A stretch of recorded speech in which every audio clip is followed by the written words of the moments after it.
समस्त साई भक्तों को मोर ओम साईराम। आजिर विषयवस्तु हूँ बाबा जीवनी किपरि रचना करागला।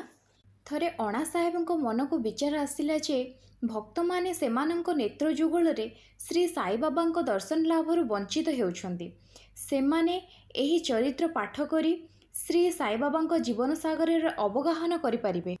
एहा मने करी से तांकर समस्त अहं को तांकर पदारबिंदरे समर्पित करदेले एवं बाबा जीवनी लेखिबा पाई से श्यामा को जाइकी बहुत अनुरोध कले।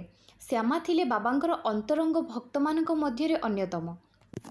तेणु श्यामा अणा साहेब अनुरोध रक्षा करी श्री साई बाबा निकटरे एहीपरि प्रार्थना कले।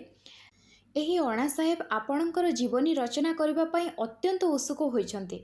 आपण एहा कही मना करि दियंतु नाही कि आपण जणे फकीर एणु आपणक जीवनी लेखिबार आवश्यकता नाही।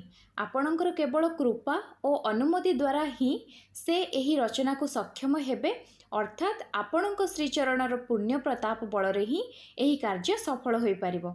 आपणक अनुमति किंबा आशीर्वाद अभाव रे कौनसी कार्य यशस्वी होई परिबो नाही। एही प्रार्थना सुनी बाबांक मनरे दया आसीगला। से आश्वासना एवं उद्दी प्रदान करी तांकर बराभय हस्त अणा साहेबंक मस्तक उपरे रखिले एवं कहिले कि ताकू जीवनी और दृष्टांत गुड़ी को एकत्र लिपिबद्ध करने को दियो। मु तार सहायता करी। मु स्वयं मोर जीवनी रचना करी भक्त मानकर इच्छा पूर्ण करी।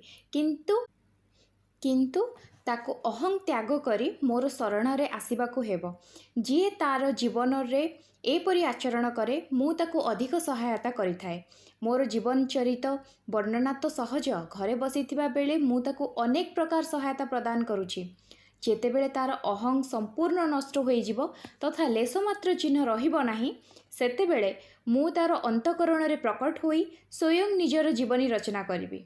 मोर चरित्र और उपदेशर श्रवण मात्र के भक्तंक हृदय रे श्रद्धा जागृत होई सरलतापूर्वक आत्मानुभूति एवं परमानंद प्राप्ति हेबो।